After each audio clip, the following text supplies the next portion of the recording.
Toutes les louanges sont à Dieu. Nous le louons, nous implorons son aide, nous lui demandons sa clémence. Aussi nous réfugions-nous auprès de lui contre les mauvais penchants de notre âme et les mauvaises conséquences de nos actions. Quiconque est guidé par Allah, nul ne pourra l'égarer. Et quiconque est considéré par Allah comme égaré, nul ne pourra le guider. Et j'atteste que nul ne mérite d'être adoré à part Allah. Il est unique et n'a pas d'associé. Et je témoigne que notre maître, Mohammed, est son serviteur et son messager, qu'il est l'élite de ses créatures et le fidèle dépositaire de sa révélation. Que les prières et les salutations de Dieu soient sur lui et sur sa famille pure et bénie, ainsi que sur ses loyaux compagnons bénis et leurs bons successeurs jusqu'au jour de la résurrection. Ô serviteurs de Dieu, je vous recommande ainsi qu'à ma pécheresse personne la piété envers Allah. Glorifié soit-il, et je vous rappelle le devoir de lui obéir. Aussi vous mets-je en garde, ainsi que moi-même, de lui désobéir et d'enfreindre ses injonctions. Car c'est lui qui a dit « Quiconque effectue une œuvre salutaire, c'est pour soi-même. Une mauvaise, c'est contre soi-même. Ton Seigneur n'est pas injuste envers ses serviteurs. » Chers frères, chères sœurs, Dieu, glorifié soit-il, dit dans le Saint-Coran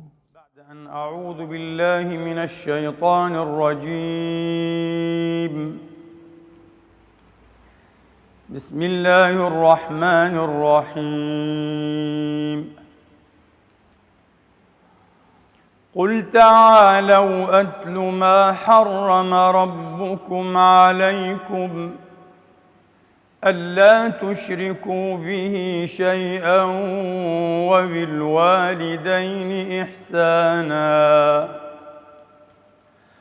ولا تقتلوا أولادكم من إملاق نحن نرزقكم وإياهم ولا تقربوا الفواحش ما ظهر منها وما بطن ولا تقتلوا النفس التي حرم الله إلا بالحق ذلكم وصاكم به لعلكم تعقلون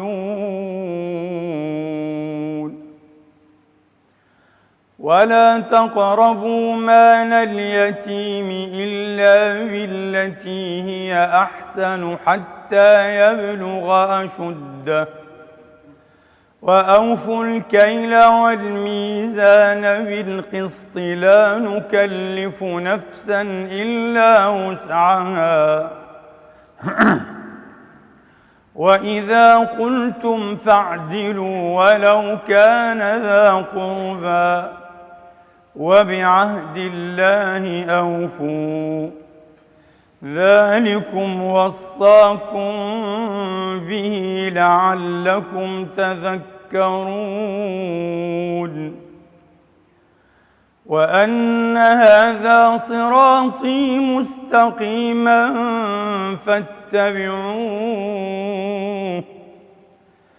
فاتبعوه ولا تتبعوا السبل فتفرق بكم عن سبيله ذلكم وصاكم به لعلكم تتقون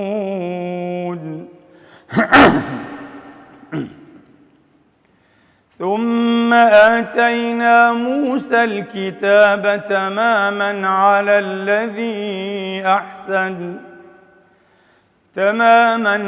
الذي أحسن وتفصيلا لكل شيء وهدى ورحمة لعلهم بلقاء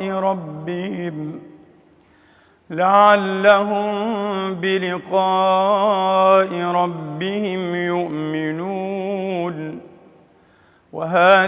كتاب أنزلناه مبارك فاتبعوه واتقوا لعلكم ترحمون.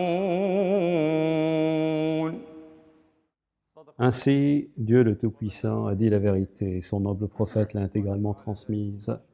Et nous sommes tous de cela témoins. Ô Dieu, compte-nous parmi les témoins de la vérité et ceux qui accomplissent l'équité. Amen. Chers frères et sœurs, force est de constater que parmi tous les livres divins, aucun ne semble à même de rivaliser avec le Coran, ni même de s'approcher de sa force de proposition s'agissant de l'équité, de la justice. L'équité fut la raison principale pour laquelle Dieu a envoyé des messagers et des prophètes.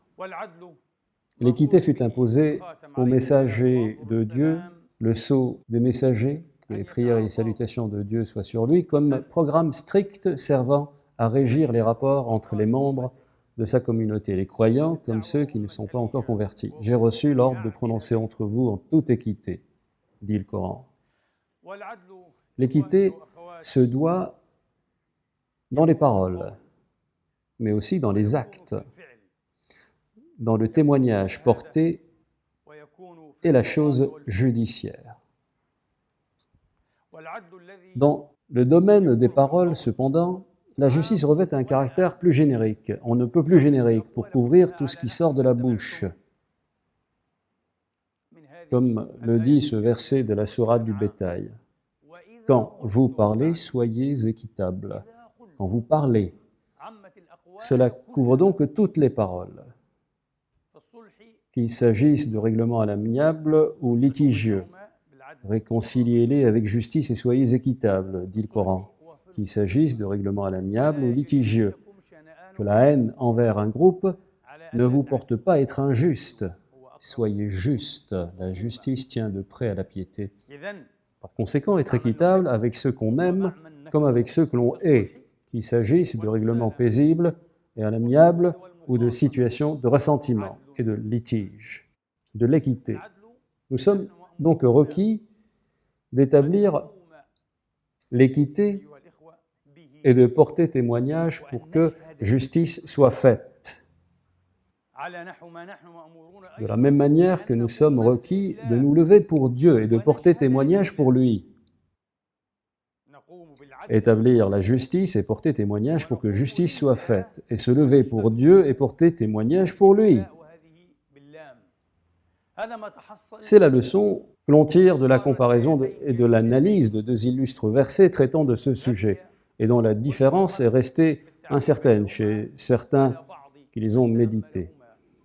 Il s'agit de sa parole exaltée, soit sa majesté, dans la sourate des femmes, où il dit aux croyants: « Soyez stricts observateurs de la justice et soyez des témoins devant Dieu. » Être témoin devant Dieu et observation stricte de la justice.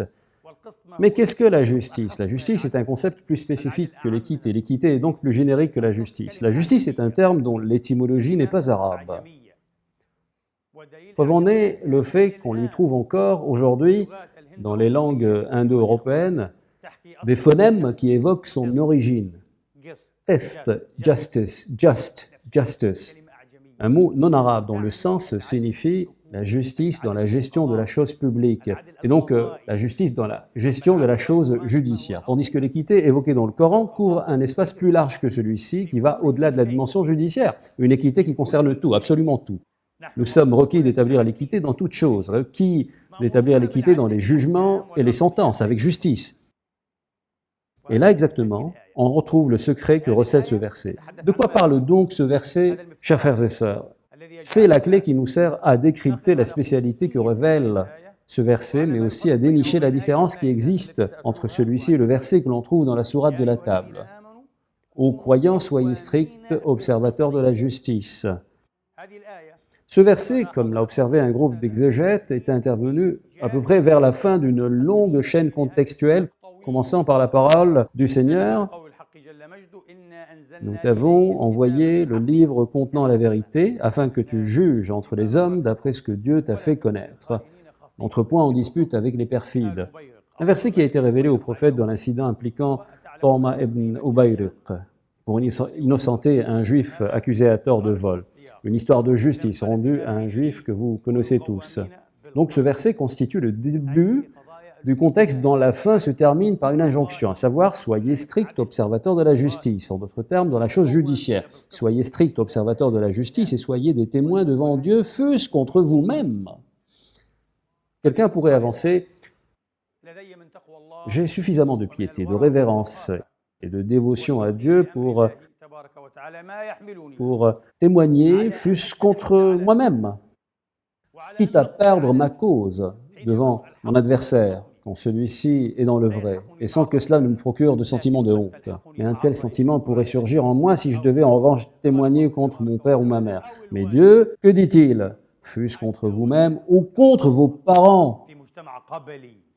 Même si la honte devait te frapper dans une société tribale qui donne à ces choses une importance que la société dite civile ne fait guère. Dieu dit, ou contre vos parents, fût-ce contre ton père ou ta mère, ou contre vos parents et vos proches, que la partie défenderesse soit riche ou pauvre.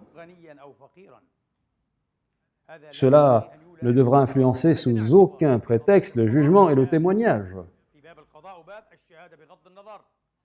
Dieu est meilleur défenseur pour tous, riche ou pauvre. Dieu est meilleur protecteur pour tous. Ce n'est pas à toi, en tant que témoin ou juge, de le faire en tant qu'individu biaisé ou en prenant parti. Jamais c'est défendu. Le Coran nous stupéfait par un seul verset qui englobe tout en quelques mots, qui peuvent être expliqués et interprétés dans des livres entiers. Dieu poursuit qu'il s'agisse d'un riche ou d'un pauvre, Dieu est plus près que vous du riche et du pauvre. Ne suivez point vos passions. Tout ce qui est susceptible de t'amener à être partial dans le jugement ou le témoignage est considéré comme passion. Passion. Passion individuelle ou collective. Passion d'attribut, passion du parti, passion d'institution, passion de la secte, de l'école, de pensée, passion des gens, passion de la société et de la communauté. Tout cela est passion, quelle qu'elle soit. Pas nécessairement des passions individuelles. L'individu peut succomber aux passions de la collectivité, même quand celles-ci vont parfois à l'encontre des siennes. Il n'en demande pas moins qu'il est question, là aussi, de passion. Des passions qui risquent de plonger l'individu dans les abîmes de la gêne. La chose est donc périlleuse. L'équité en matière judiciaire et l'équité en matière de témoignage. Dieu est plus près que vous du riche et du pauvre. Ne suivez point vos passions de peur de dévier. Si vous portez un faux témoignage ou si vous vous abstenez, sachez que Dieu est instruit de ce que vous faites.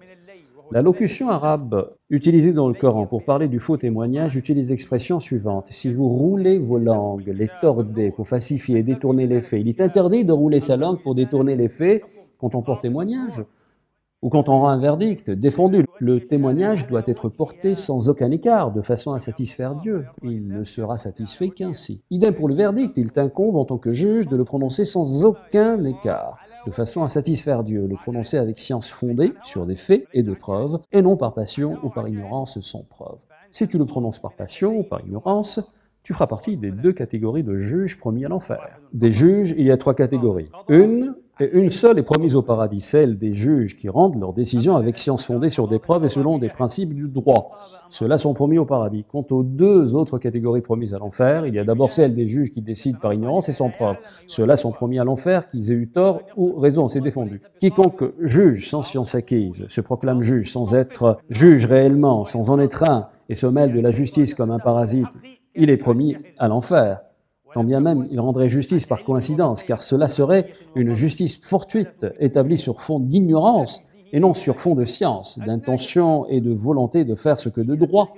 Cette justice qu'il aurait faite de façon fortuite ne lui servirait à rien et ne lui serait d'aucune utilité. Il est promis à l'enfer. Puis, il y a la catégorie des juges qui décident contrairement à la vérité, alors qu'ils ont la science et les preuves. Ils décident en ignorant ce qu'ils savent comme vérité falsifie. Eh bien, eux aussi sont promis à l'enfer. À Dieu ne plaise. Nous demandons à Dieu de nous accorder sa mansuétude, la sécurité et le salut dans ce monde et dans l'au-delà. Sachez que Dieu est instruit de ce que vous faites. Par ailleurs, rouler la langue et la tordre signifie également rechigner à porter témoignage. Dieu dit « quiconque le refuse a un cœur pécheur ». Il est également défendu au juge d'entraver les parties d'obtenir ce que de droit. Le terme utilisé par le Coran est beau et éminemment éloquent. La phrase ainsi articulée « si vous portez un faux témoignage ou vous vous abstenez » gravite autour d'une acception différente ou de plus d'une acception. Jusqu'ici, nous avons parlé du verset pertinent à l'équité et la justice de la sourate des femmes. Nous trouvons un autre verset similaire dans la sourate de la table. Dieu, exalté soit sa majesté, dit « Ô vous qui croyez, soyez stricts envers Dieu et des témoins équitables. Que la haine pour un peuple ne vous incite pas à être injuste. Soyez équitables, cela tient de près à la piété. » Donc ici, Dieu nous commande d'être stricts, non pas vis-à-vis de la justice, comme dans l'autre verset où il dit « Soyez stricts observateurs de la justice ». Pourquoi? Eh bien, parce que le contexte y traite de la chose judiciaire, de la justice des tribunaux. En arabe, on dit « hukuma ». Hukuma ne veut pas dire gouvernement. Al-hakim veut dire le juge.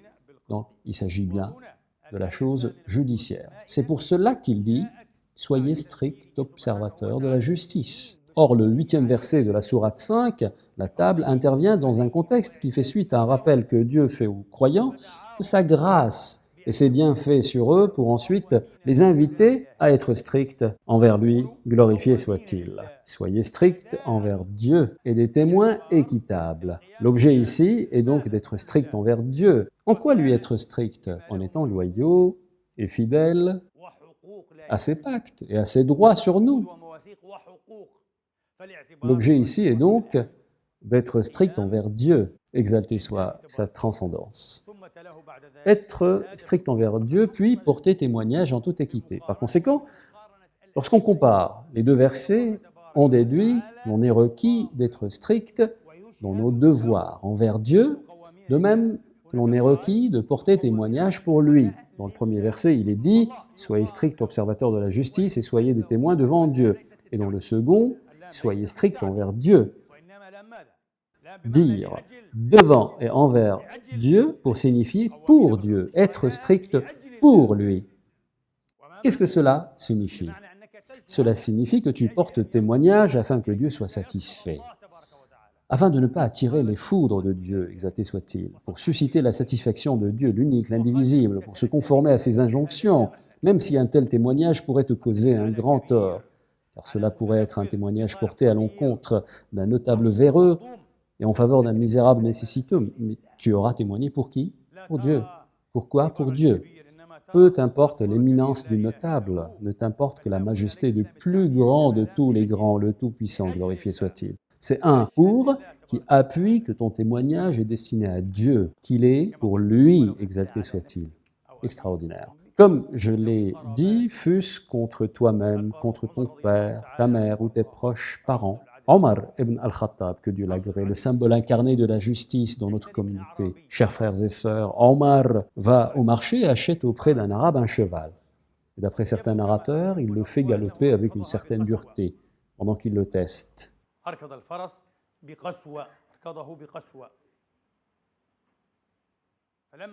À son retour, Omar dit au vendeur « Il y a un défaut dans ton cheval, vraisemblablement quelque chose au niveau de la jambe. » Le vendeur lui répond, au commandeur des croyants, quand tu l'as pris, il n'avait rien. Le litige est ainsi né entre eux. Attention, Omar était alors le commandeur des croyants, pas n'importe qui. N'aurait-il pas été le commandeur des croyants, il aurait été au moins le proche compagnon du messager de Dieu, Omar le Farouk, celui qui veille à la justice contre l'injustice, pas n'importe quel compagnon, pas n'importe quel musulman. Au commandeur des croyants, quand tu l'as pris, il était saint, dit alors le vendeur. Omar propose alors qu'un arbitre tranche pour eux. Mieux encore, la valeur de justice qui l'anime lui intime de suggérer à son adversaire de choisir cet arbitre, c'est-à-dire un juge. Il lui dit « choisis » pour lui ouvrir toutes les voies de chercher justice. Le vendeur dit « j'ai choisi Shurayh ibn al-Harith al-Kindi, le Yéménite, le grand juge qui avait assumé la charge de magistrat alors qu'il était encore un berbe, le jeune prodige de toute l'histoire de la magistrature musulmane, converti à l'islam avec l'aide de l'imam Ali, salut soit sur lui. Lorsque celui-ci fut envoyé en émissaire par le prophète, que les prières et les salutations de Dieu soient sur lui au Yémen. Il est vrai qu'il s'est converti à l'islam du vivant du prophète, mais il ne l'a jamais rencontré. Tous les récits relatant sa rencontre avec le prophète sont faibles et ne peuvent être authentifiés. Autrement, il aurait reçu le titre de compagnon. Or, il fait partie des successeurs et des meilleurs d'entre eux. Que Dieu l'agrée et le récompense. L'imam Ali dit de lui, il est le plus équitable des juges, un vrai prodige. Il assuma donc la fonction de juge dans la ville de Koufa pendant 60 années sans interruption. Il s'est retiré de la fonction de juge une seule année avant sa mort. Et il est mort centenaire. Certains disent qu'il est mort à 108 ans. Un homme prodigieux, pieux, savant. On lui demanda un jour « Comment te trouves-tu ce matin ?» Observez l'intelligence. Il répondit « Dès mon réveil, je sais que la moitié des gens finiront le jour montés contre moi.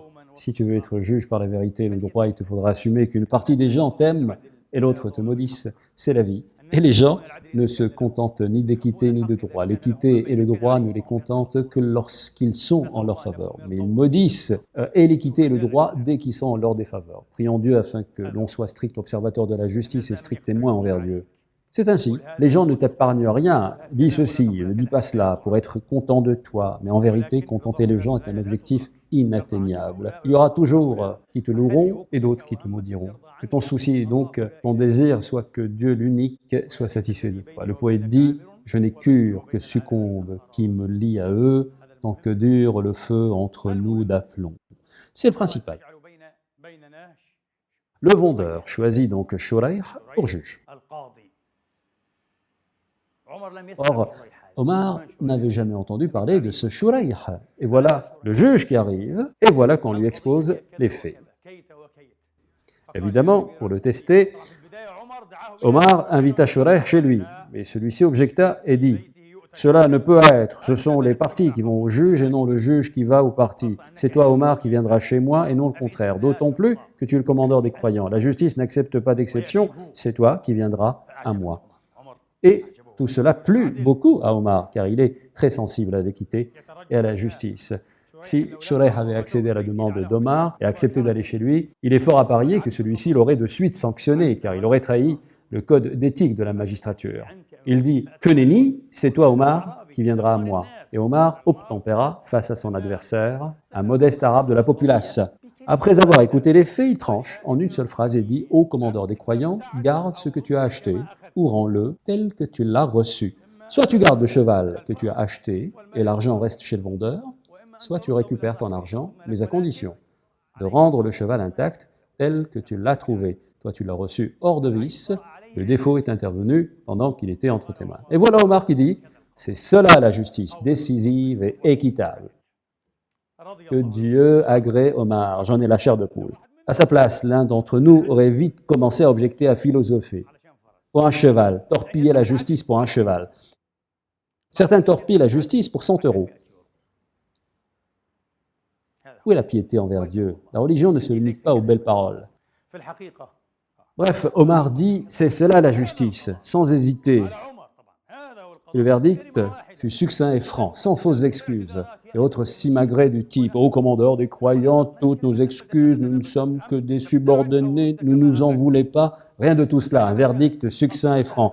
Garde ce que tu as acheté ou rends-le tel que tu l'as reçu. Deux mots clairs et concis, et la chose fut réglée.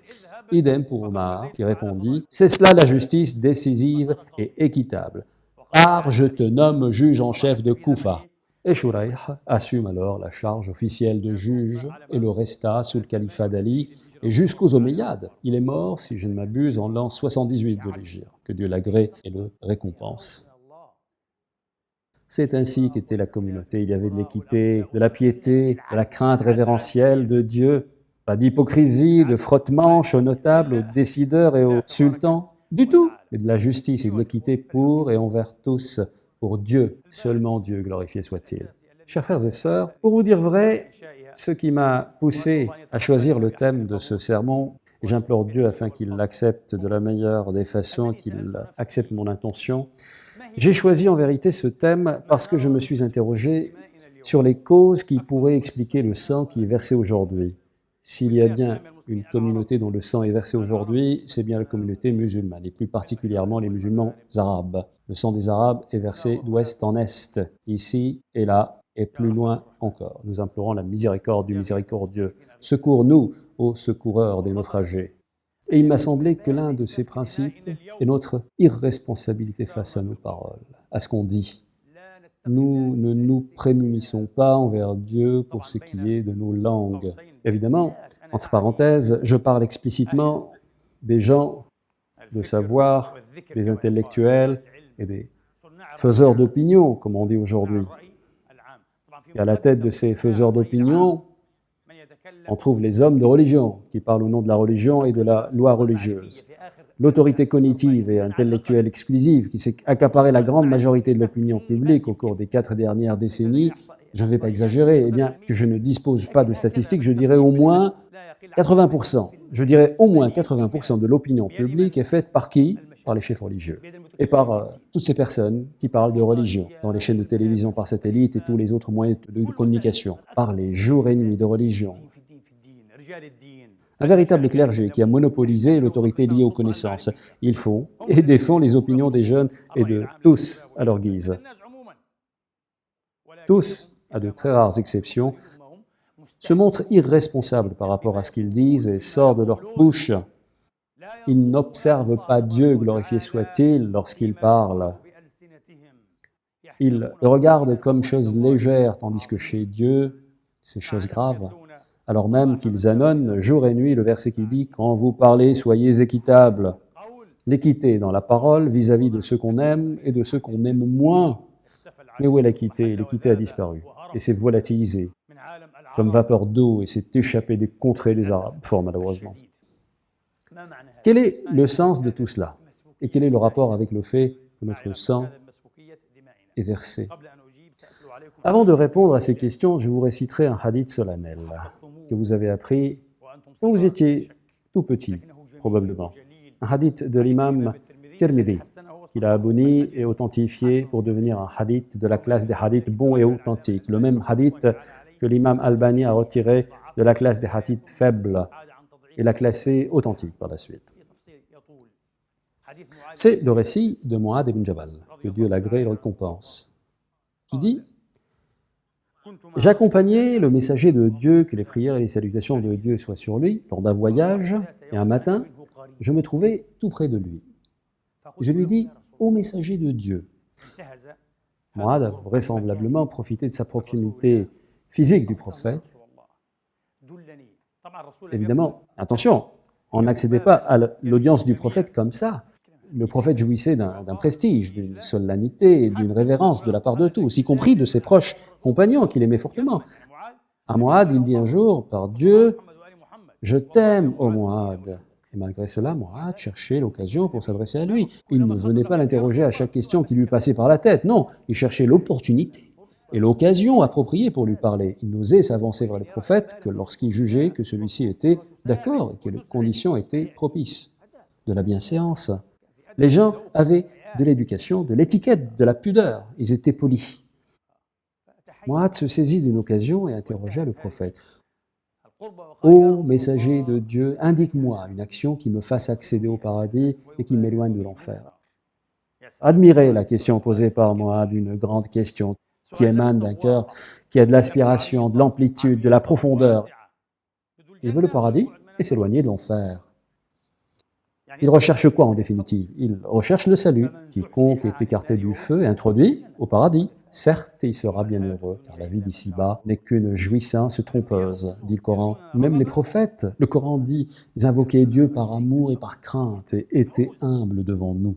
La réussite, le salut, il cherche et recherche le salut. Il n'a pas demandé au messager de Dieu de lui indiquer le chemin de la fortune, afin de s'ériger des palais et de s'offrir des reines de beauté. Non, rien de tout cela. Il voulait le salut, le grand salut, la vraie réussite. Ça fait combien de temps que Mu'adh nous a quittés? Ça fait plus de 1400 ans. Il ne reste de lui plus rien, comme il ne restera de nous plus rien, que les siècles et les millénaires masqueront nos traces, si Dieu prête encore du temps à cette terre. Le prophète répond. Tu m'interroges au sujet d'une chose grave. C'est le prophète qui parle. Il s'agit d'une chose grave. Mais elle est certes légère pour qui Dieu la lui rendra légère. Nous avons qu'au Dieu afin qu'il nous accorde cela ainsi. Et le prophète de poursuivre. Adore Dieu et ne lui donne point d'associé. Accomplis la prière. donne l'aumône légale, jeûne le mois de Ramadan. Dieu fasse qu'on arrive tous au mois de Ramadan et accomplit le pèlerinage à la Mecque. Ne souhaites-tu pas, ô Mu'adh, que je t'indique aussi où se trouvent les portes de la charité? Observez la générosité du prophète. Il répondit à la question et propose de lui livrer davantage de savoir et de secrets liés à la connaissance de Dieu.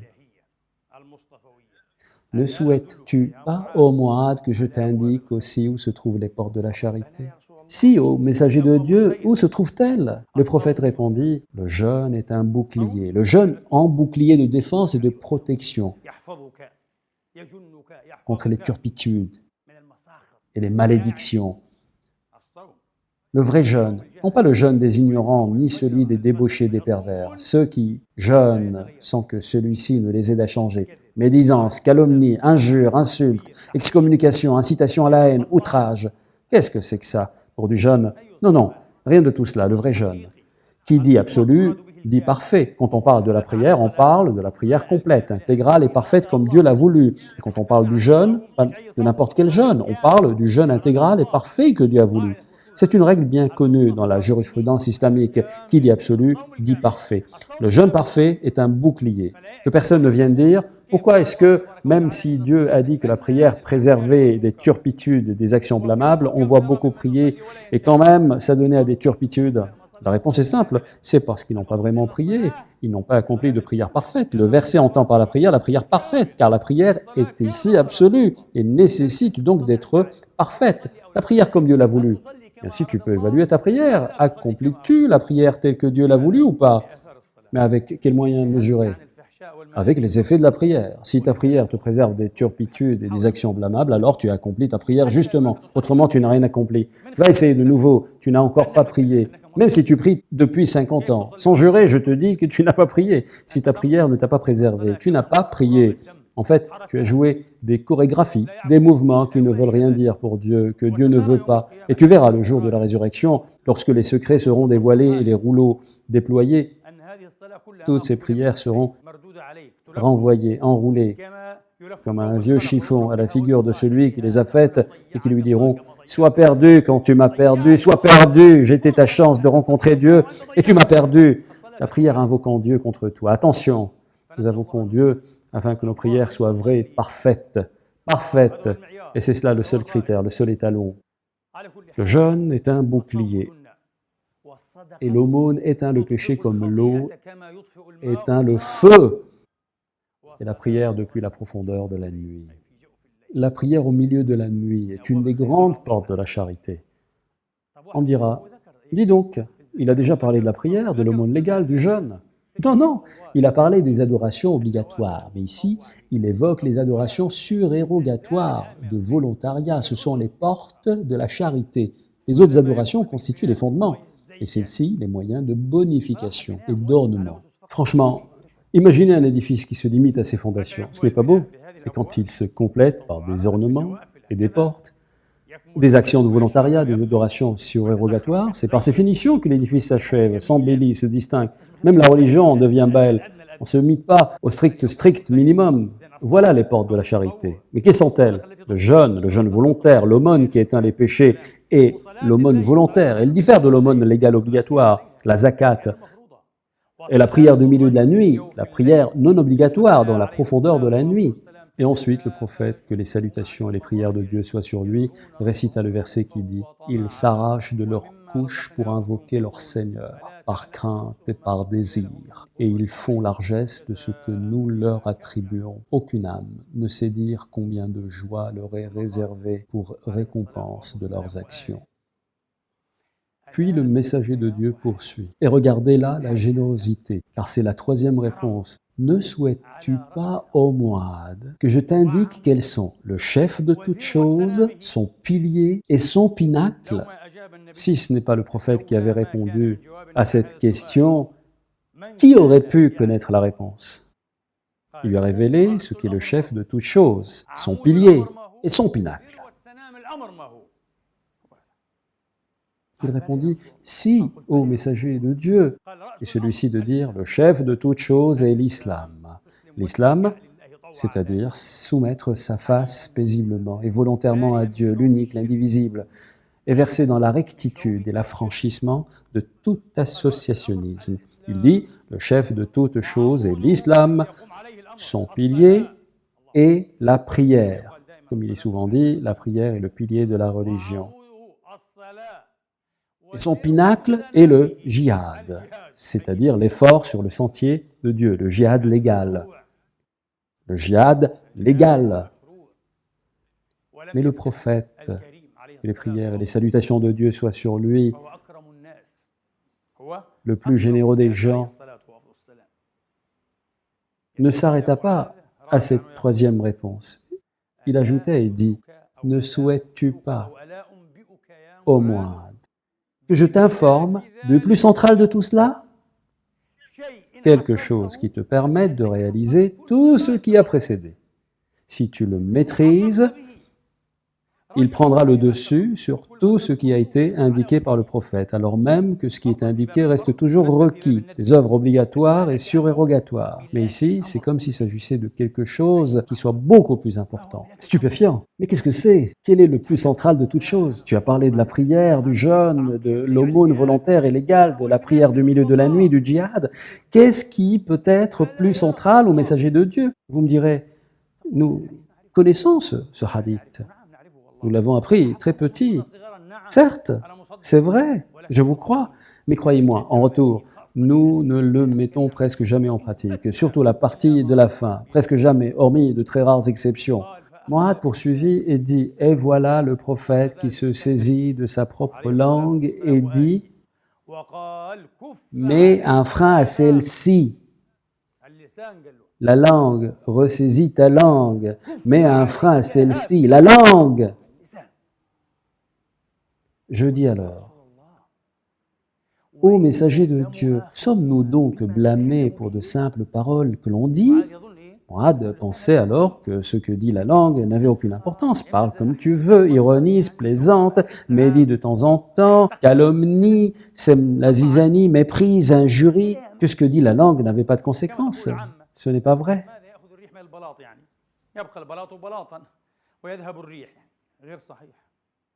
Et le prophète de répondre, que les prières et les salutations de Dieu soient sur lui, « Malheur à toi, ô Mu'adh, malheur à toi. Y a-t-il autre chose pour laquelle les gens seront culbutés sur leur visage dans le feu de l'enfer que les récoltes de leur langue ?» C'est comme pour lui dire, n'étais-tu pas conscient de cette grave vérité? La langue est une responsabilité fondamentale de la religion. La cause principale qui fera entrer les gens en enfer, la tête plongeante, la première est la récolte de leur langue. Louis dire, celui-ci a dit, c'est là rapporté, des langues libres de toute entrave, sans aucun égard à Dieu dans ce qu'elles disent. Mais d'où tires-tu cela, cette jurisprudence au messager de Dieu? Elle vient du livre de Dieu. Dire cela, c'est comme quand Dieu dit, quand vous parlez, soyez équitables. Ou encore, certes, Dieu commande d'équité. Donc l'équité se doit non seulement dans la chose judiciaire, mais aussi dans les paroles. Et non seulement dans le témoignage porté, mais dans toute chose. Dans les témoignages, les testaments, dans l'éloge, la diatribe, dans les débats, dans les discussions, dans tout ce que tu dis par la bouche, tu te dois d'obéir à la ligne de l'équité, d'être équitable et ne dire de paroles qui ne satisfassent Dieu. Est-ce pas par l'équité que les cieux et la terre ont été établis? Équitable envers toi-même et envers ton prochain, dans ce que tu aimes et ce que tu détestes. C'est cela la religion, mes chers frères et sœurs. Où en sommes-nous dans la religion? À 1000 lieues. J'en témoigne par Dieu, à 1000 lieues. Et en disant cela, je ne parle même pas des non-spécialistes parmi les gens, des profanes, ceux-là, que Dieu leur vienne en aide. Ce sont des victimes des chefs religieux et des oulémas. Je vous le dis en toute vérité, ce sont des victimes des chefs et des savants religieux. L'équation est simple. Qui est l'exhorteur? Et qui est l'exhorté? Voilà l'exhorteur. Et il est logique que l'exhorté suive ce que l'exhorteur lui enseigne. Diffamer les gens, les insulter, les maudire, appeler à leur meurtre, les excommunier, et j'en passe des meilleurs de ces ignominies hors de contrôle. Pourquoi blâmer le non-spécialiste de la populace? Il n'y connaît rien. Tu entendras le commun des gens te dire qu'il chemine vers Dieu qu'en mettant ses actes. Tu l'entendras dire que c'est pour s'approcher de Dieu qu'il est prêt à se donner la mort ou à tuer les maudits, infidèles, impurs. Il croit que cela le rapprochera de Dieu. Il croit cela car c'est ce savant égaré et qui égare les autres avec lui, ce pervers licencieux. Licencieux, oui, car c'est lui qui n'a aucun égard, ni respect, ni crainte envers Dieu, glorifié soit-il, et c'est lui qui lui a enseigné la haine. Il lui a enseigné de diffamer, de bafouer l'honneur de son prochain. Certains me diront, d'où tiens-tu cela? Quelles sont tes preuves? Mais c'est limpide, comme de roche. Je vous raconterai une anecdote rapportée par le grand savant Abu Muflih al-Hanbali, à qui Cheikh al-Islam ibn Taymiyyah disait « Tu n'es pas seulement un fils de Muflih, tu es toi-même Muflih ». Le mot Muflih signifie en arabe le bienheureux.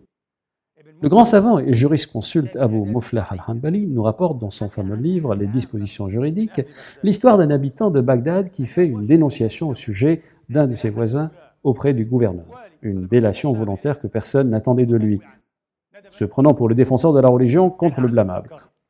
« Monsieur le gouverneur, mon voisin tel est impie. » On dirait exactement notre époque où le terme impie est utilisé à tort et à travers.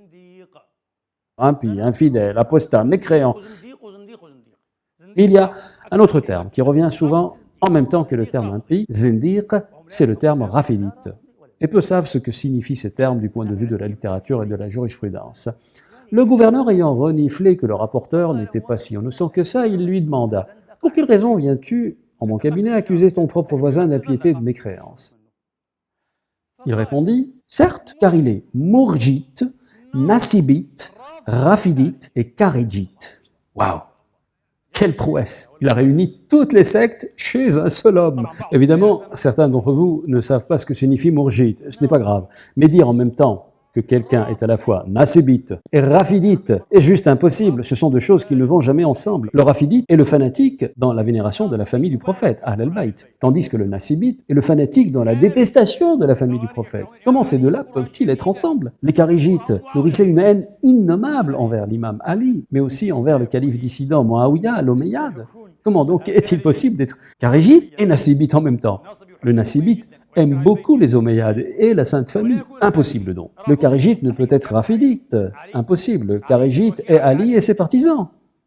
Quant au mourjite, eh bien en résumé, c'est celui qui dit qu'il n'y a pas de mal à commettre des péchés, donc on a la foi.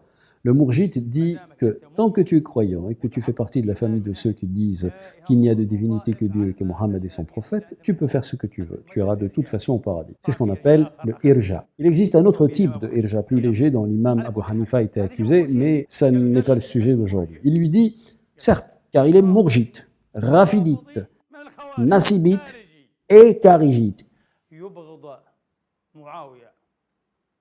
Il est Muawiyah ibn al-Khattab qui a combattu Ali ibn al-As. Le gouverneur a évidemment tout de suite compris qu'il avait affaire à un petit plaisantin, un imbécile, un fou de la ville de Bagdad. Il lui dit « Je ne sais pas pourquoi je devrais t'envier. Dois-je t'envier pour ta connaissance de l'histoire et des obédiences ou pour ta maîtrise de la généalogie ?» C'est comme pour lui dire « Que racontes-tu là? Me dire qu'il est mourjite, rafidite, nassibite et kharijite en même temps ?» Inimaginable. Ce sont des obédiences totalement opposées. Et me dire Muawiyah ibn al-Khattab, qui peut s'appeler Muawiyah ibn al-Khattab? Et ce Muawiyah ibn al-Khattab aurait combattu qui? Ali ibn al-As? Même pas Ibn Abi Talib. Et pour tout cela, c'est le voisin qui t'impie. Qu'en pensez-vous?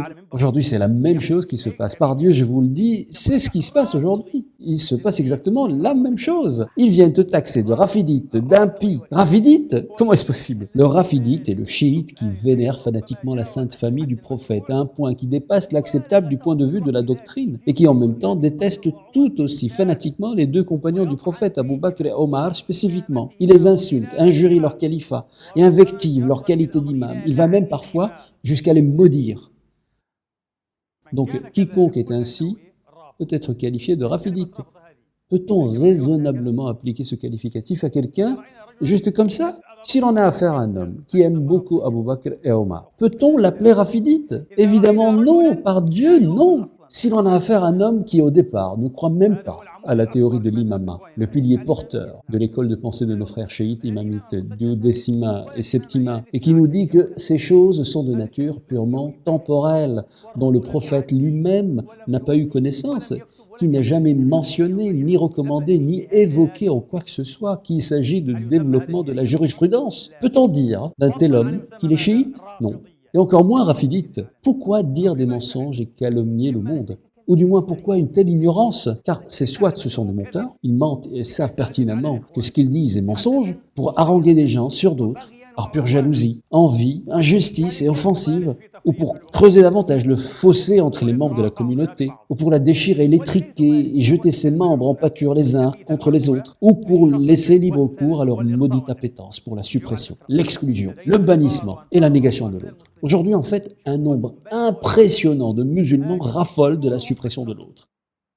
Rien ne leur plaît plus que de taxer les gens d'infidélité, d'impiété, de schisme, non seulement envers des individus, mais envers des groupes entiers et des communautés. Supprimer, radier, exclure.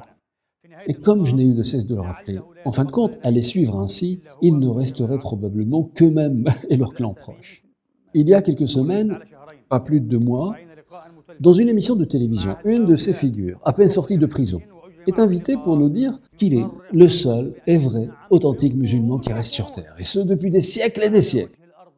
Il dit oui, moi, le seul. Et les savants du pays? Il répond, ils n'ont rien à voir avec l'islam. Ahurissant, c'est quoi cette manière? Eh non, le monsieur persiste et signe et dit, je suis le seul à détenir la vérité et je suis le représentant exclusif de Dieu. En tout cas, c'est ce qu'il en ressort de ses dires. Une vraie folie, un vrai état de folie. Le journaliste en face essaie bien sûr de lui tirer les vers du nez de façon intelligente, mais aussi parfois ironique. Il lui dit « Admettons que je suive des savants de ce pays. Chacun a le droit de suivre les savants de son choix, n'est-ce pas? Et s'il se trouve que ces savants pensent différemment de vous, sachant que vous, de votre côté, vous considérez que le cas d'espèce nécessite l'excommunication. Le cas en question concerne quelque chose qui hérisse les poils de tous les musulmans. Car ce monsieur, sachez-le, chers frères et sœurs, estime qu'il faut exhumer le messager de Dieu de son tombeau et que l'y laisser serait associationnisme, et que tout savant qui ne se prononce pas dans ce sens serait associationniste lui-même. Quelle science! Et quelle sommité en arabe, en grammaire et en additologie. En fait, rien de tout cela. Il est inculte. Dans tout cela, il ne sait rien. Sans oublier qu'il a passé 17 années de sa vie à s'adonner aux drogues. Et c'est lui qui révèle cela. Par Dieu, je n'aurais jamais osé mentionner ce fait s'il ne l'avait pas dit lui-même. Jamais je ne me serais moqué ou insulté quelqu'un de la sorte. Le journaliste lui dit « Admettons que vous constituez des preuves contre moi, comme vous dites, et que je persiste à suivre des savants de mon choix, et pas vous. Est-ce que vous m'excommuniez et vous ordonnez ma mise à mort ?» Il répond « Certes, oui. De quelle façon? Couteau, n'est-ce pas? Oui. Égorgement, couteau. » Il dit cela avec un sang-froid terrible, une confiance absolue qui s'approche de Dieu par ses actes, qu'il accomplit un devoir légal. Ceci loin d'être une plaisanterie. C'est sérieux et grave, chers frères et sœurs. Savez-vous pourquoi? Eh bien parce que cet énergumène n'est pas seul. Il y en a des milliers de copies et d'exemplaires, pourvu qu'il n'en ait pas des millions. Des milliers avec la même mentalité, le même esprit, la même logique. D'autres de ces acabis sont toujours silencieux et ne se révèlent toujours pas, mais dès la première occasion venue, leurs secrets seront dévoilés et feront pareil que cela. C'est terrifiant! Mais ils disent que c'est de la religion, une miséricorde pour les mondes, la dernière religion révélée. Est-ce que c'est cela la religion? Dieu est témoin qu'il est innocent de ces gens, lui, son messager, l'islam. Regardez ce que Dieu, son messager, et l'islam reçoivent de certains musulmans. Que Dieu nous vienne en aide et nous secourt. Le journaliste poursuit. Admettons que vous ne trouviez pas de couteau pour m'égorger. Il répond, que Dieu alors me vienne en aide. Je t'étoufferai alors jusqu'à ce que mort vienne. À la télévision, il lui dit cela. Je t'étoufferai. Car il faut que mort soit semé, soit par égorgement, soit par étouffement. Simplement parce que je ne suis pas d'avis que le messager de Dieu, que les prières et les salutations de Dieu soient sur lui, soit exhumé et déplacé de son tombeau. Nous vivons véritablement un état atterrant et terrifiant. Le temps nous bouscule, chers frères et sœurs, et le sujet est long. Je dirais pour conclure qu'il incombe aux musulmans, pas aux arabes uniquement, mais aux musulmans de par le monde. Il incombe aux chambres législatives, au Parlement, aux assemblées nationales, de promulguer des lois comme le font les pays civilisés. Nous vivons ici en Europe dans un environnement civilisé. Essaye un jour, tente de te prendre à quelqu'un avec des paroles comme celle-là. Certains diront, et après? Ce sont des paroles on ne peut plus dangereuses. Ces paroles, vous savez bien ce qu'elles signifient. Ce sont des fatwas d'incitation au meurtre, des incitations au meurtre. Lorsqu'on dit que tel ou tel est rafidite, sans dire impie, dans un milieu où le rafidite est considéré comme impie et dont le sang est licite, et nous avons tous vu des mosquées exploser car ils accueillaient des rafidites. Que signifie de voir un cheikh dire à la télévision, un cheikh avec ou sans turban, dire à la télévision que tel est rafidite, à un public qui se fait une religion de tuer des rafidites? Cela n'a d'autre signification que l'incitation au meurtre. Il leur dit explicitement « tuez-le, ne manquez pas l'occasion de le faire ». Les parlements sont muets, les journalistes silencieux, comme si ce n'était pas grave. Si, c'est grave, c'est du manque d'intelligence, de l'idiotie même. C'est Dracula qui est passé maître en fatwa. Comment laisser Dracula prendre la parole? Un assoiffé de sang, extraordinaire, comme si de rien n'était. Et après on s'étonne, d'où viennent ces monstruosités? D'où viennent cette sauvagerie et cette passion pour le meurtre, la décapitation et les dépeçages? Cela vient de ce type de chèques. Que Dieu stoppe leur prolifération. Que Dieu nous protège et nous secourt. Regardez ce que nous prenons, ce que l'islam et la communauté des musulmans prennent des mains de cela. Ils disent « c'est rien, c'est normal ». Non, ce n'est pas normal. Que signifie d'accuser quelqu'un de wahhabisme? Je prends cet exemple pour être équitable. On a dit qu'il fallait toujours être équitable. Que signifie d'accuser quelqu'un de wahhabisme dans un milieu qui se fait une religion de tuer les wahhabites? On me dira « non, non, là tu exagères ». Du tout. Aucune exagération, il suffit d'aller sur YouTube. Parmi les leaders religieux chiites, il y en a qui incitent au meurtre de wahhabites, non sans les avoir au préalable traités de monstres, d'apostats, d'impurs et de bâtards, des choses inimaginables. Et ensuite, traiter quelqu'un de wahhabite dans un environnement qui se fait une religion de tuer des wahhabites et qui voit appeler à son meurtre. Ça veut dire quoi? Ça veut dire tuez-le, ne le manquez surtout pas. Même cette position équitable que j'ai tenté de transmettre à toutes les parties a dérangé la plupart d'entre elles. Notamment lorsque je n'ai pas excommunié Daesh. Je ne l'ai pas fait, je ne le ferai pas, tant qu'ils ne font pas acte d'apostasie flagrante dont je pourrais me défendre devant Dieu. Le crime, le meurtre, la destruction et le sang sont une chose et l'apostasie en est une autre. Il ne faut pas nécessairement être apostat pour être meurtrier criminel. Non, ce n'est pas une condition. Tu peux très bien être musulman, ou chrétien, ou juif, ou bouddhiste, ne connaissant que les couches superficielles de ta religion et en même temps être le plus grand des criminels, n'est-ce pas vrai? Comme tu peux très bien être athée. Il existe beaucoup d'athées, à qui nous souhaitons d'ailleurs toute la guidance, et qui sont très pacifiques. Ils ne feront pas de mal à une mouche. Il n'y a donc pas de rapport, aucun rapport. C'est comme s'il fallait absolument frapper Daesh d'apostasie pour authentifier leur caractère terroriste. Je ne dirais pas cela, je dirais rien sans preuve d'apostasie. Qu'est-ce qui nous a tués le plus à part ces excommunications croisées, les uns contre les autres, ce que j'appelle les trans-excommunications. Les trans-excommunications ne constituent pas de solution. La seule solution, c'est la preuve, l'équité, la justice et la vérité, que cela soit en notre défaveur ou la leur. Et Dieu ne peut accepter que l'équité, glorifiée soit-il. Par conséquent, accuser quelqu'un de wahhabisme dans un pays où les wahhabites sont la proie des vindictes est un crime que personne ne peut ignorer. Ce qui est pire de tout cela, c'est d'accuser quelqu'un d'impiété. Zindiq. Bien sûr, ils vont chercher l'avis de Cheikh Google et Cheikh Yahoo. Ils tapotent et cherchent. Mais si tu en prends un par le bras, tu l'interroges. Dites-nous, ô éminence et puis de science, que signifie le terme zindir? Par Dieu, je vous le jure, il ne saura. Il ne saura répondre. Ne connaît la vraie signification de ce mot zindir, impie, que l'historien des langues et des cultures. Le mot zindir est un terme flottant, vaste et vacillant. Son usage se fait dans 3 registres de langues différents, que ceux qui ont fait des études connaissent, et non les incultes, ou les incitateurs et les Dracula des fatwas. Non, les vrais connaisseurs. Ce même Dracula qui va créer Zindir, impie, c'est, comme le savent les petites gens et les non-spécialistes, qu'il faut tuer le Zindir, car il est dangereux. Plus dangereux que tout, Zindir, impie. Il ne sait pas ce qu'est d'être Zindir, ni lui, ni ces pauvres gens qui se laissent séduire par le sang. Tout ce qui les intéresse, et les uns et les autres, c'est justement la mort et les têtes coupées. Et personne ne se dénoncer. Attention! Je vais faire une proposition depuis ma place ici même, et j'invoque Dieu afin que celle-ci tombe dans l'oreille ne fût-ce que d'une seule personne, dans un seul pays musulman ou arabe. Je propose d'ici même que soit rédigé et adressé urgemment et sans attendre un projet de loi aux parlements arabes et musulmans, pénalisant tout usage des termes accusateurs qui n'ont d'autre signification que l'incitation au meurtre,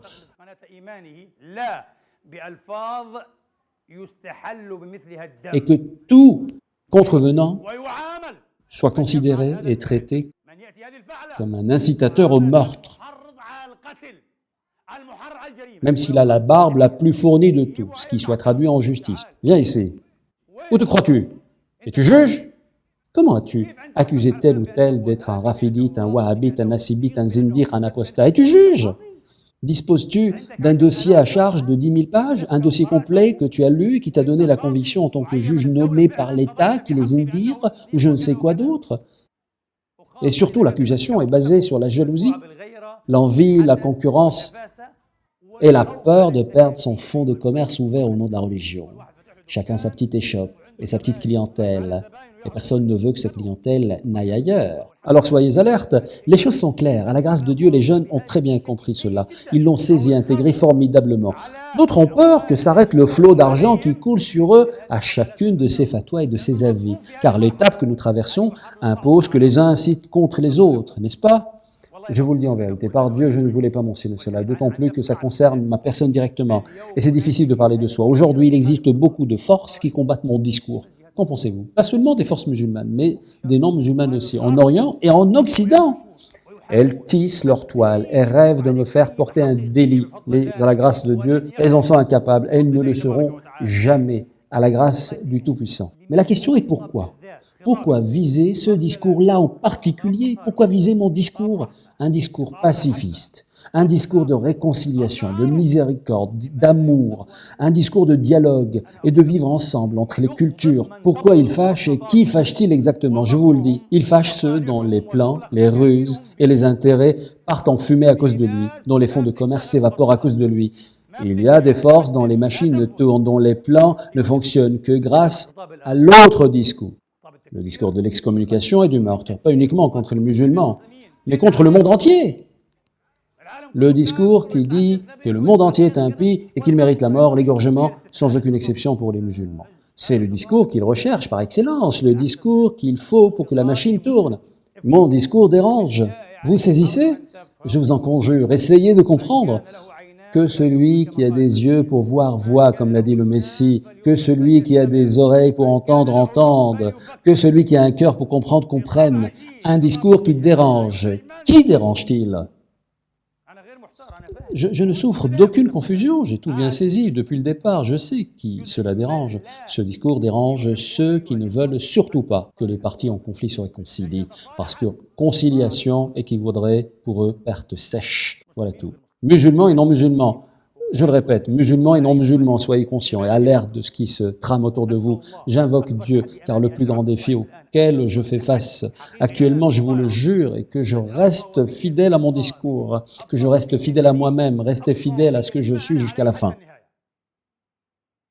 Que je ne sois pas écarté de ce discours et que je ne sois pas tu. Car la chose est claire, et sans fanfaronnade, il n'y a aucun autre filet de sécurité à part celui-ci. Autrement, c'est l'extinction qui nous guette. Je vous le dis par Dieu, sans cela, nous nous éteindrons. Les Arabes et les musulmans s'éteindront. Nous nous égorgerons les uns les autres.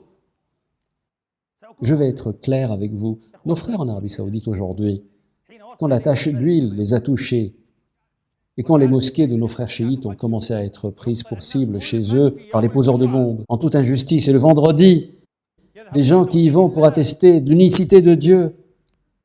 Que s'y est-il passé?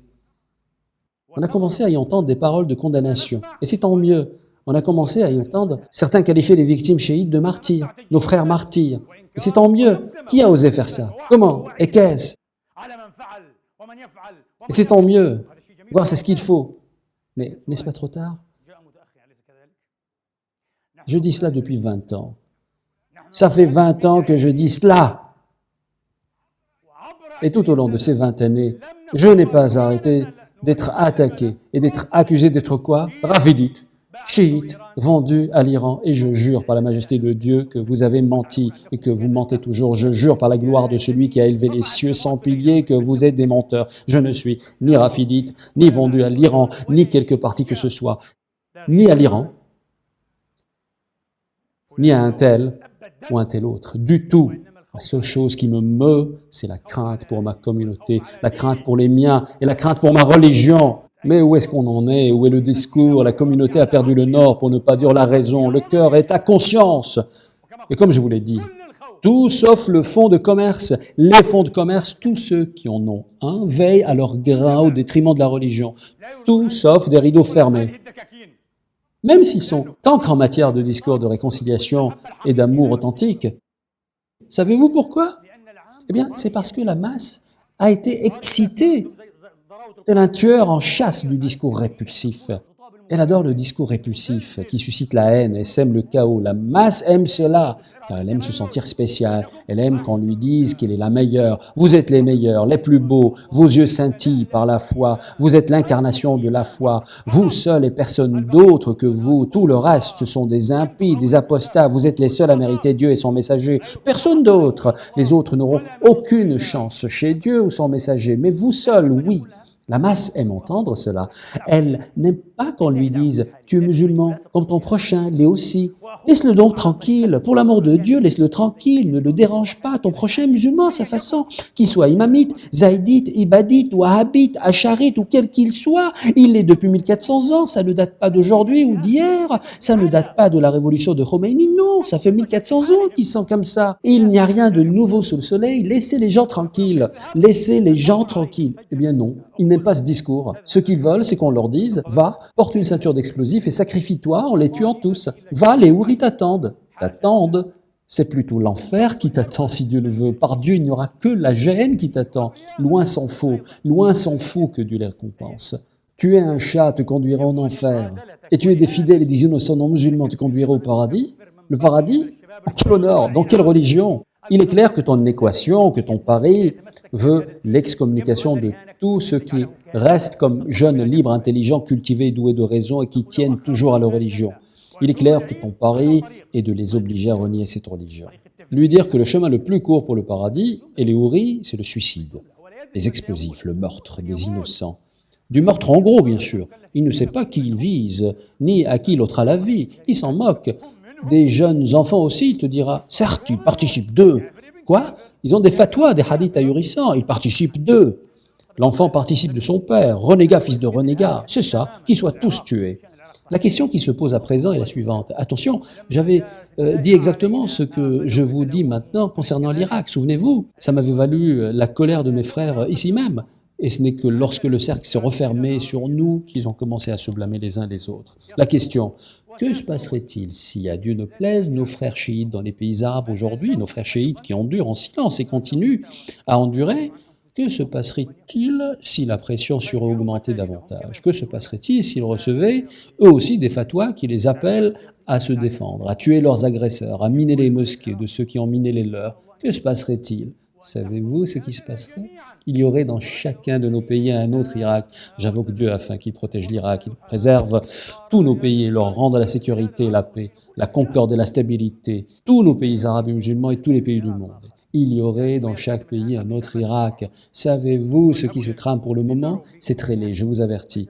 Allez sur YouTube et vous le verrez de vos propres yeux et l'entendrez de vos propres oreilles. Il existe des prédicateurs, oui, des personnes qu'on appelle prédicateurs ou chers. Et évidemment, certains les prennent pour des docteurs de la foi, des savants. Entre parenthèses, ils se disent prédicateurs, sachant que les 7/10 de leurs paroles sont un mélange de plaisanteries, de tours de comédie. Et je vous le dis, cette comédie religieuse est devenue une comédie noire, une comédie dégoûtante, une comédie sanguinaire, une hémorragie rouge, écarlate. Savez-vous ce que l'un de ces prédicateurs dit? Il invoque Dieu. Il implore afin que l'Égypte connaisse les mêmes sorts que l'Irak et que l'armée égyptienne subisse les mêmes revers que l'armée irakienne.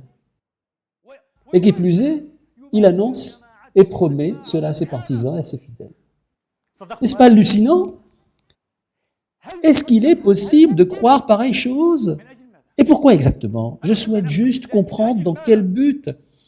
Est-ce parce que, vu qu'on n'est plus au pouvoir, on promet de mettre toute l'Égypte à feu et à sang, souhaiter invoquer Dieu pour que l'Égypte finisse comme l'Irak? Allah ne suffit, il est notre meilleur garant. Je crains qu'un jour n'arrive et que les gens les plus nantis, les plus tranquilles, les plus en paix soient les gens de la Palestine. C'est de cela que j'ai peur, d'arriver à une situation où le peuple palestinien, sous occupation sioniste, soit bien mieux loti que le pauvre peuple irakien, où tu ne peux plus te fier même à ton propre voisin, voire à ton frère, aucune confiance, car une ceinture d'explosifs risque à tout moment de t'exploser au visage, la mort donnée gratuitement et aléatoirement, sans aucune distinction. En Palestine, à la grâce de Dieu, il n'y a pas de tout cela, mais il est possible qu'un jour la Palestine devienne un endroit où la vie semblerait meilleure. Un jour où le Palestinien serait envié de vivre même sous colonisation et sous occupation, mais au moins avec un peu de sécurité et de vie, et des guerres, oui, mais qui viennent à des rendez-vous donnés et non à l'improviste. Mais en Irak et ailleurs, la guerre est permanente, les égorgements à tout va, une guerre civile, quelque chose d'effrayant. J'invoque Dieu afin qu'il protège l'Irak, l'Égypte, l'Arabie Saoudite, le Koweït, les Émirats et tous les pays arabes et musulmans. Tous nos pays sans exception, qu'il y ramène la sécurité, la stabilité, qu'il éloigne le chaos apparent et caché. Je dis cela en implorant le pardon de Dieu pour vous et moi, implorer le don pour réussir.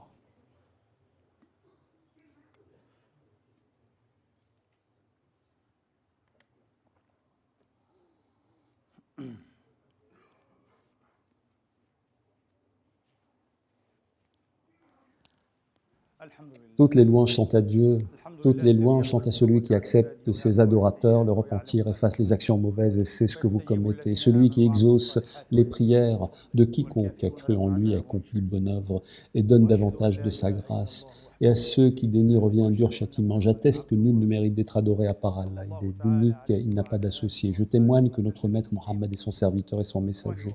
Que les prières et les salutations de Dieu soient sur lui et sur sa famille pure et bénie. Chers frères et sœurs, les simplifications et les réductions auxquelles s'adonnent ces faiseurs d'opinion et de pensée, comme on dit, sont un trait primitif qui ne fonctionne que sur les sociétés barbares et archaïques qui n'ont toujours pas développé d'arsenal cognitif réel ou de culture consolidée. Des sociétés qui simplifient. Et dans la simplification, on retrouve la généralisation. Nous vivons actuellement une époque simplificatrice et généralisatrice terrible, sans précédent et à tous les plans. Un jour, le grand savant et lexicographe Fayrouz Abadi compile un dictionnaire qu'il appelle Al-Qamus. Al-Qamus en arabe signifie le milieu de l'océan. Au milieu de l'océan, eh bien, ça s'appelle Al-Qamus. Donc, il compile un dictionnaire, Al-Qamus, et on dit Qamus al-Muhit, signifiant ainsi le milieu de l'océan. Et son œuvre s'appelait le dictionnaire Al-Qamus.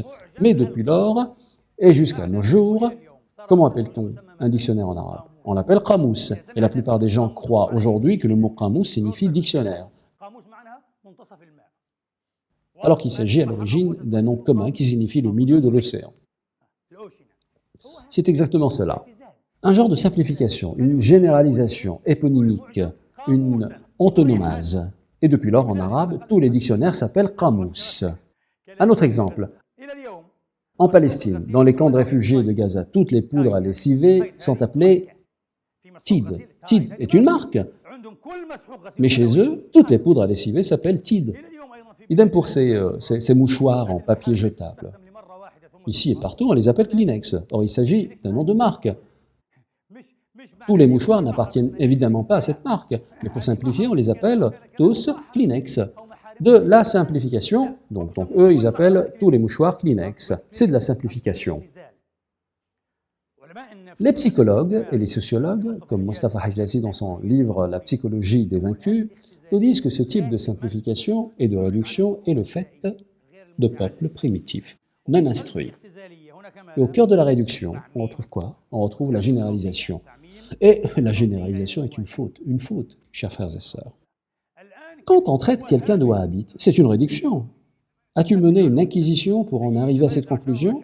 Il est peut-être du rite acharite à 80% et influencé à 20% par la pensée d'Ibn Taymiyyah ou d'Abdel Wahhab. Wahhabite, non, ça ne se fait pas. C'est une réduction, puis une généralisation. Et comme procéder à un classement précis et détaillé semble très difficile et surtout ne sert pas au but final, car le but final, chers frères et sœurs, c'est de mettre tout le monde dans le même sac et s'autoriser ainsi à leur réserver le même traitement. On aime bien cela. C'est effectivement cela qui se produit. C'est dangereux. Rafidite, comme on le disait tout à l'heure. Rafidite, sachant que pour être rafidite, il faudrait réunir 3 ou 4 conditions. Lui, en revanche, réunit 10 conditions qu'il exclut catégoriquement du chiisme. Il ne peut en aucun cas être chiite. Comment pourrait-il alors être rafidite? Mais eux disent, si, il l'est, car c'est comme ça que ça nous plaît. Et ce qui nous plaît, c'est qu'il soit démoli, voire tué, et qu'on se débarrasse de lui. Impie! Comment ça impie? Impie alors qu'il baigne dans la spiritualité, qu'il prie, jeûne et fait l'aumône, connaît le livre de Dieu, s'érige en défenseur de la religion, amoureux fervent de Dieu et de la religion. Comment peut-il être impie? Il sera impie, disent-ils, un point, c'est tout. Je terminerai ce sermon en attirant votre attention sur une difficulté. En effet, le problème est que les pauvres profanes, d'ailleurs la plupart des gens sont des profanes, même s'ils sont spécialistes dans une branche, ils restent profanes dans les autres. Les profanes ne disposent pas d'outils qui leur permettent de mettre à nu la fausseté de cette stratégie dangereuse. La stratégie de quoi? La stratégie des appellations, des qualificatifs. Les prophètes, la grande majorité des prophètes, n'ont pas échoué. Je ne dirais pas cela. Je dirais que ce sont leurs communautés qui ont échoué de les suivre. Au contraire, eux n'ont pas échoué. Le prophète a rempli sa mission de la façon exemplaire qui satisfait Dieu. Il a transmis le message de la manière la plus explicite et en équite. Mais c'est la communauté qui a échoué de le suivre. Pourquoi donc est-ce que les communautés échouent à suivre leurs prophètes? C'est dû à une arme redoutable. Savez-vous laquelle? C'est l'arme des qualificatifs. C'est connu. Le Coran nous le livre clairement. Il n'existe de prophète qui n'ait pas été qualifié de quoi? De fou, de magicien, de menteur, de ci et de ça, d'égaré, de dupeur. Il est prêt de nous égarer de nos divinités, disait-il. Comme s'ils étaient bien guidés, que le prophète était venu pour les égarer. Quelle ineptie! Non, il est égaré et dupeur. Pensez-vous que les profanes de toutes ces communautés renégates qui ont rejeté leur prophète et leur message, pensez-vous qu'ils ont abordé le message, la prophétie selon une méthode cognitive? Qu'elles l'ont écouté, débattu, comparé, contredite? Rien de tout cela, rien de tout cela. Ils ont combattu leur prophète par des qualificatifs de dénigrement. Égaré, corrompu, menteur, sorcier, fou, faussaire, etc. Faussaire. Et cela sans arrêt jusqu'à aujourd'hui. Même dans la science moderne, dans la science, certains scientifiques véreux, malhonnêtes, jouent à ce jeu. Lorsqu'ils souhaitent te faire passer une notion particulière ou une croyance non scientifique, que font-ils? Ils la baptisent. Dès que la dite notion porte un nom, surtout si c'est en latin ou en grec, tu penses immédiatement que c'est quelque chose d'établi et de définitif. Ça porte un nom. Comment appelle-t-on cette astuce? Donne-lui un nom. Et le tour est joué. Le tour est joué. Et les gens ainsi dupés. Give it a name en anglais. Dans le domaine scientifique, je vous l'ai dit, certains scientifiques malhonnêtes ont recours à cette ruse frauduleuse. Attribuer un nom et le tour est joué. Donc, je vous le dis, gare au nom, attention aux qualificatifs, gare au classement par catégorie. En un seul mot, retenez cela de moi. Tout ce que la pensée ne comble pas par la réflexion, la comparaison, le raisonnement et la contradiction, la nomenclature le comble par sa fausseté pour ainsi engendrer une pensée fausse et contrefaite. La vraie pensée ne commence pas par le classement et la nomenclature. Rafidite et c'est tout. Non. La vraie pensée commence par la confrontation d'idées. Viens, que dit-il? Qu'écrit-il? Qu'apporte-t-il? Etc. Et que tout soit étudié de façon expérimentale, comme s'il s'agissait de préparer une thèse universitaire. Ce n'est que par la suite qu'intervient la nomenclature, l'attribution d'un nom qui sera amplement équitable et objectif. Quand la pensée fait fi de tout cela, quand elle ne fait pas de comparaison, de raisonnement, de confrontation d'idées, quand il n'y a pas de réflexion, que reste-t-il?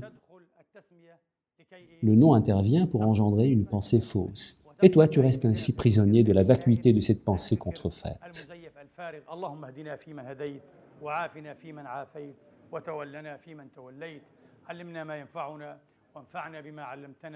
وزدنا علما وفقها ورشدا اللهم جنبنا الفتن ما ظهر منها وما بطن أعنا على ذكرك وشكرك وحسن عبادتك يا رب العالمين نسألك فعل الخيرات وترك المنكرات وحب المساكين وأن تغفر لنا وترحمنا وإذا أردت بعبادك فتنة فاقبضنا إليك غير مفتونين عباد الله إن الله يأمر بالعدل والإحسان وإيتاء ذي القربى وينهى عن الفحشاء والمنكر والبغي يعظكم لعلكم تذكرون اذكروا الله العظيم يذكركم واشكروه على نعمه يزدكم واسألوه من فضله يعطكم، وقوموا إلى صلاتكم يرحمني ويرحمكم الله.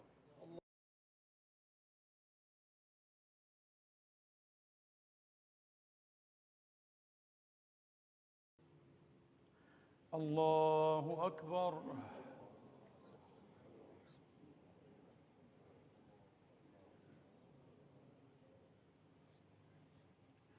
بسم الله الرحمن الرحيم.